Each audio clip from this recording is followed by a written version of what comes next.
According to the Minister for Planning and Environment, Mr. Terry Singham, the Myall Lakes National Park is one of the most important conservation areas along the New South Wales coastline.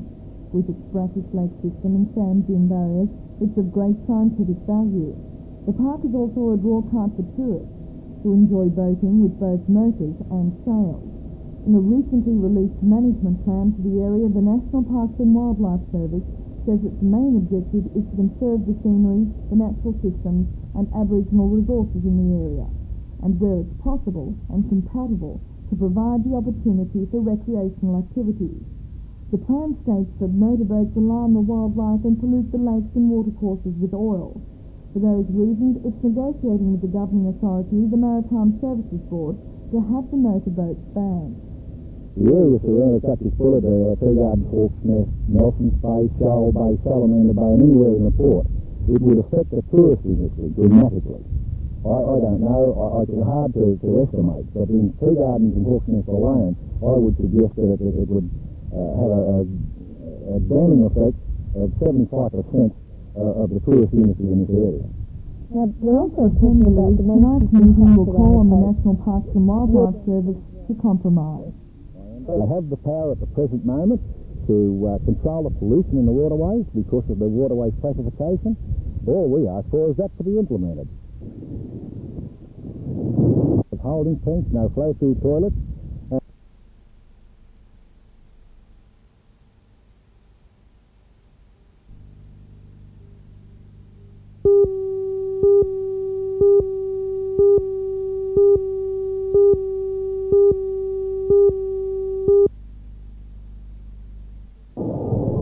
Truth in the saying, it takes two to tango, then to get these two clubs for a start, North and South, ever doing it together. That is, if North's Secretary Bob Woolston's initial reaction to a merger is any guide. My initial reaction was no. I mean, never. Why not? Well, we don't want to be amalgamated with any club. If anything's going to be amalgamated, we prefer to have somebody amalgamate with us. Some people might say that's just a little selfish, but then what if these people are aiming to improve the standard of rugby league in Newcastle? The way, personally, I think to improve the standard of rugby league in Newcastle is that we should enter the toughest competition in the country, and that's Sydney. But as far as North are concerned, they're staying it alone. We'll stay it alone. We've done it for 75 years, and hopefully we'll do it for another 75 years. South Acting Secretary Tom Butler is also adamant his club will never enter matrimony with North. It would be unheard of, he says, for South of the founding club back in 1910 to make the compromise, and the move would be fought all the way. As for Central amalgamating with Macquarie, that's probably even more ludicrous, according to Central Secretary Jack Lambert. He can't believe any serious suggestion of the type. Shock, and there'll be no way we do it. Why wouldn't you contemplate the idea? Club pride for a start. We've got a lot of pride in our club, and it's another thing, we're too far away from it. You're saying it's not practical even? Not practical, no. But what about suggestions that perhaps you would make a stronger rugby league entity if you were to amalgamate with a club? I say that could be said, but we're strong enough, we think. Macquarie Secretary Ken Royal agrees that not only will Macquarie Central coming together be geographically unpractical, Macquarie will continue to go it alone, especially as its juniors are now looking to provide a solid base for the future.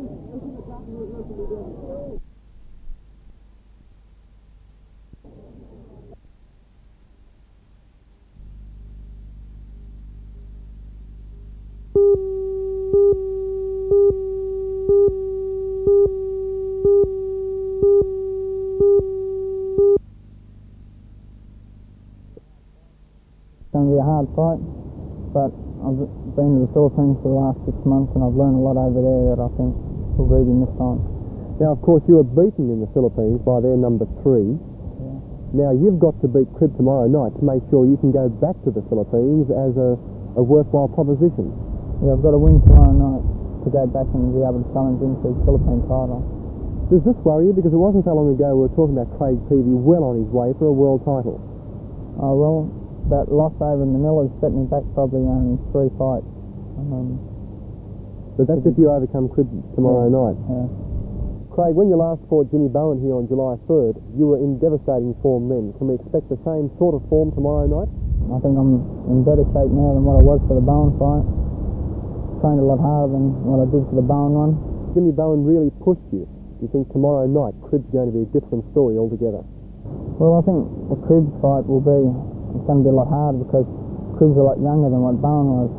Bowen was 36, and when Cribb and Bowen fought last month they had a draw, so that's what gives me a lot more confidence because I got Bowen in 5-3 and Cribb went 12 rounds with him.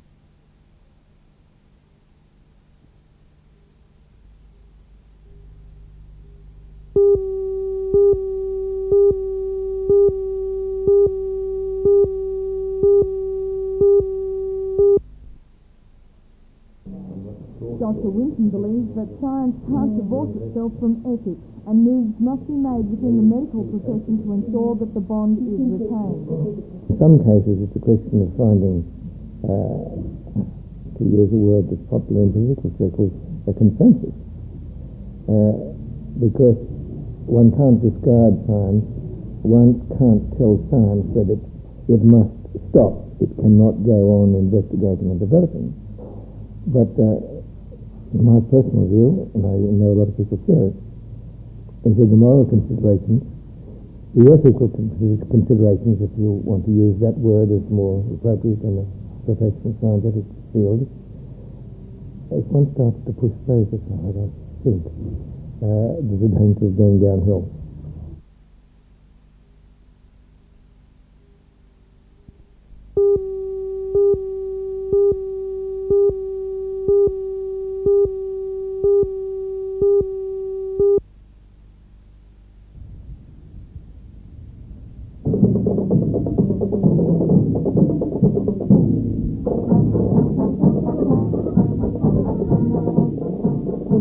Today's win is another feather in their cap, as they've received praise wherever they've travelled. The band must be the undisputed champions of the various tip-top competitions.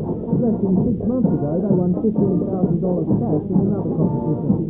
Their success in these competitions is an example of the dedication of the musicians. They won this competition by collecting more than 10,000 wrappers from loaves of bread. In fact, they collected nearly twice as many wrappers as their nearest competitor.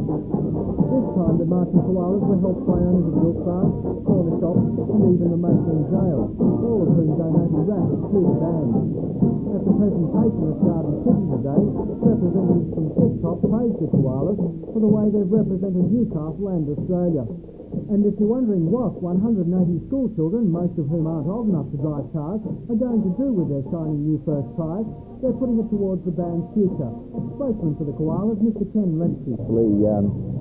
We'll be able to sell this car to the highest bidder, and the money should go into a fund for their future overseas trips to get us going, as you might say. What sort of trips do you have in mind? Well, we've just had an invite to the Calgary Stampede in Canada. I doubt very much whether we'll be going. We're also looking forward to an invite to the military tattoo in Edinburgh. I think the koalas should perhaps become better known in their own district. Do some visits locally and support the people who have supported them so well in the past. I think the koalas should perhaps become better known in their own.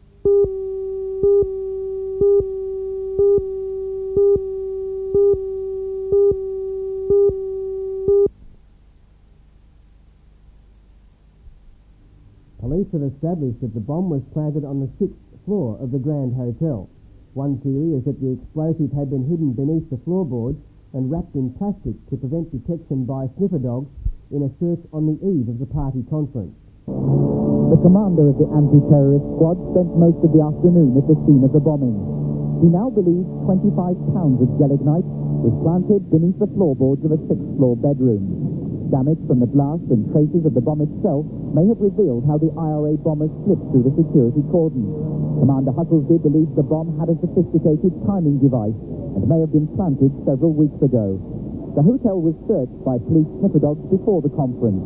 Somehow they missed the bomb. They could have wrapped the bomb, if they did in fact bury it under the floorboards, so tightly within cellophane and seal it, that the smell wouldn't have been detectable. Firemen today recovered the body of the fourth victim from the rubble. It's believed to be that of Mrs. Jean Shattuck, the wife of a Conservative Party official. The Chief Government Whip, Mr. John Wakeham, was told today that his wife, Roberta, died in the blast. The others killed were Conservative MP Sir Anthony Berry and party official Mr. Eric Taylor. Doctors confirmed today that Mrs. Margaret Tebbit, wife of Trade and Industry Minister Norman Tebbit, is paralysed from the neck down. It's not yet known if the paralysis is permanent.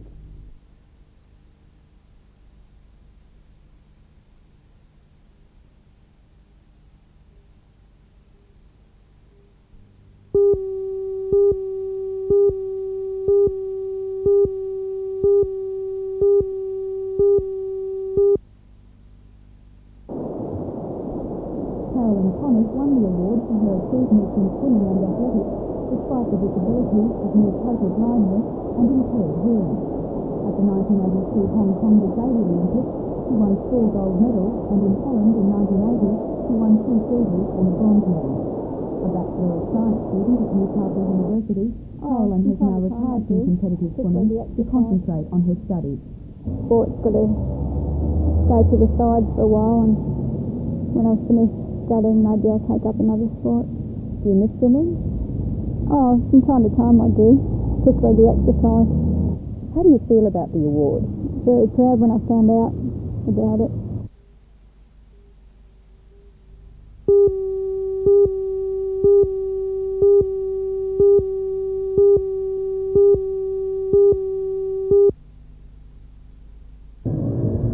That person was the winner of Australia's only Olympic weightlifting gold medal, Dean Bruton.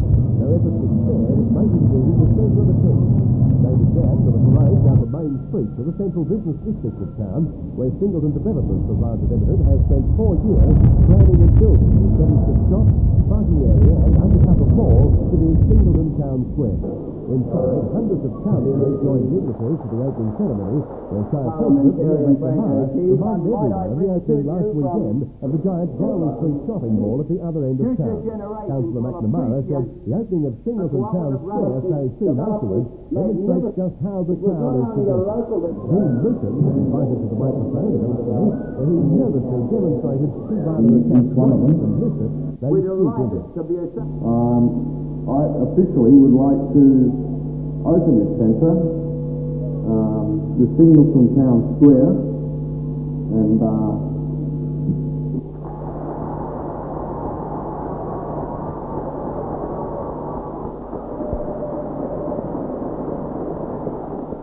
Managing Director of the complex, Mr. David Petrie, says his company has no misgivings about its $6 million investment. As you know, the town grew at a rapid rate and is still growing at a rapid rate, but the commercial sector didn't keep up with the population increase. And there was a desperate need, all the surveys indicated that there was a desperate need for this type of facility and for better shopping in Singleton. Well, that was 4 years ago, but things have quietened down a bit. Are you still completely confident? Yes, Singleton is still advancing, it's still growing at a fairly substantial rate. It is still probably the fastest growing town in the Hunter Valley. We're very confident of Singleton's future, we're very confident of Singleton Town Square. Following the opening ceremony, the developers and the Singleton Shire Council joined together in bestowing on Dean Bruton an official civic welcome. This took the form of a lunch at the Council's Modern Civic Centre. There, Dean was presented with mementos on his visit to Singleton, wine and food, 2 well-known products of the district he had to admit he'd never even heard of until they were so ago.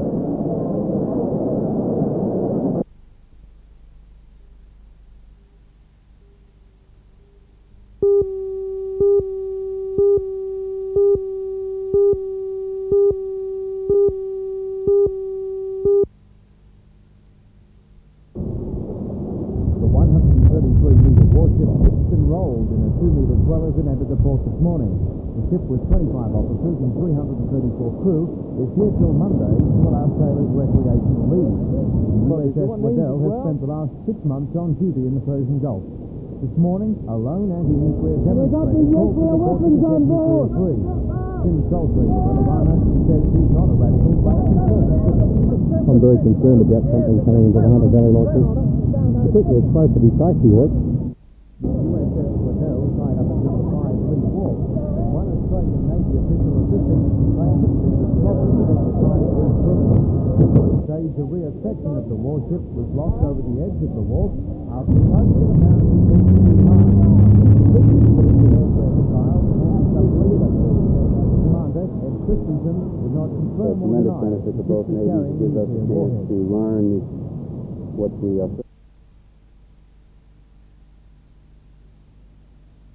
one Australian Navy official shipping claimed it had blocked the at one stage, a rear section of the warship was locked over the edge of the wharf after close to the boundary too hard. Fitted with air-to-air missiles and anti-submarine weapons. But the commander, Ed Christensen, did not confirm or deny ships were carrying nuclear warheads. that's a question that's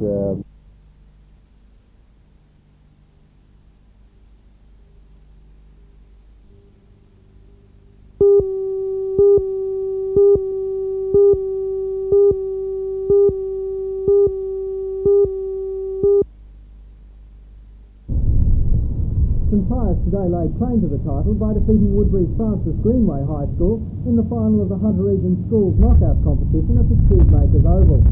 Both teams had notched up 4 wins in the lead-up games to the final, and both boasted 3 representative players from the under-14 city and suburban side. And so, on all accounts, today's match promised to be the hard-fought game it was. Francis Greenway batted first, and with good performances by City and Suburban rep Steve McNabb, who top scored with 24, and Gary Fairhurst, who scored 16, the side scored 82 runs in their innings. Bowling honours to St Pius went to Ben Curry and Jason Lawrence, who each took 3 wickets. Then with St Pius batting, they showed they were an all-round team. The side overhauled the Francis Greenway total with 4 wickets in hand, with Scott Ernst scoring a blazing 28 and Jason Lawrence showing he can bat as well as bowl, scoring 18. Today's win gave St Pius the shield for the first time in their 13 years in the competition.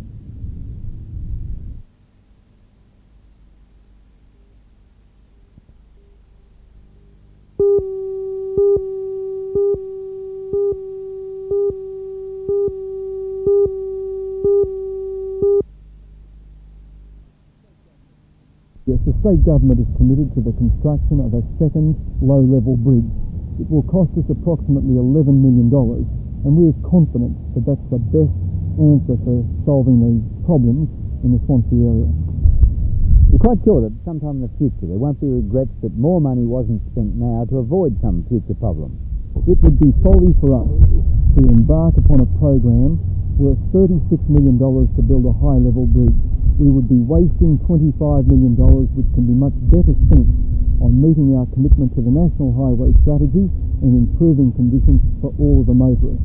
Environmentally, and in terms of the support of the overwhelming interest of local people, a low-level bridge is the best solution. For this campaign, to try and achieve a high-level bridge is unrealistic and is doing nothing to help local interests.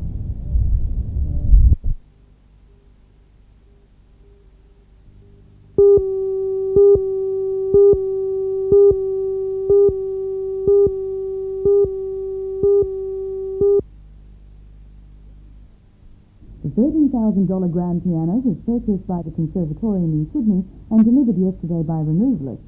But as with many of the larger items bought by the Conservatorium, there was only one way to get them into the building, and that was up. A crane was organised, the piano padded and slung with straps and removalist truck, and the operation began. The piano is the 14th of the Conservatorium and is part of a continual program of keeping their facilities up to date for the 450 students.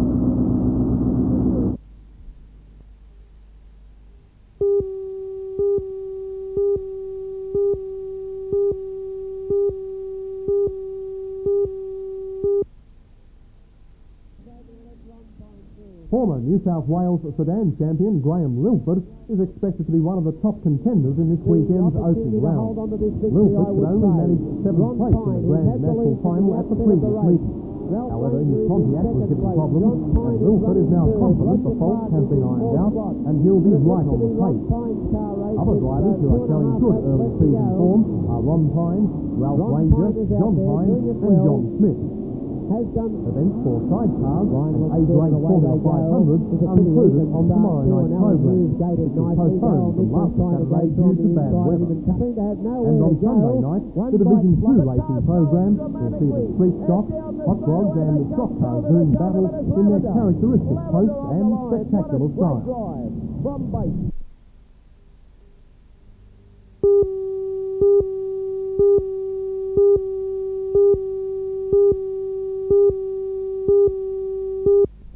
The event is the sixth and final round of the State Clubman Rally Championship, and going into today's event, two drivers, Doug Bristol and Newcastle's Greg Thomas, are lying equal first in the championship. The rally to the track crowd at around midnight tonight. Each of the drivers will have covered 430 kilometres on some of the roughest roads in the area. The 1 kilometre hill climb on the Newcastle Motor Racing Club's land north of Raymond Terrace was the first special stage of the event. The hill climb was timed to the second, and the fastest was Doug Briscoe in Car 1, a Mazda, with a time of 1:16.4. The car second behind with the club championship in the straight was Greg Cottam. Tonight's rallying on the closed forestry roads around Furadilla and Strauss promises to be spectacular, with the dusty conditions presenting special problems for the drivers. With only a fraction of a second separating the top two contenders in the club championship, tonight's rallying will be crucial.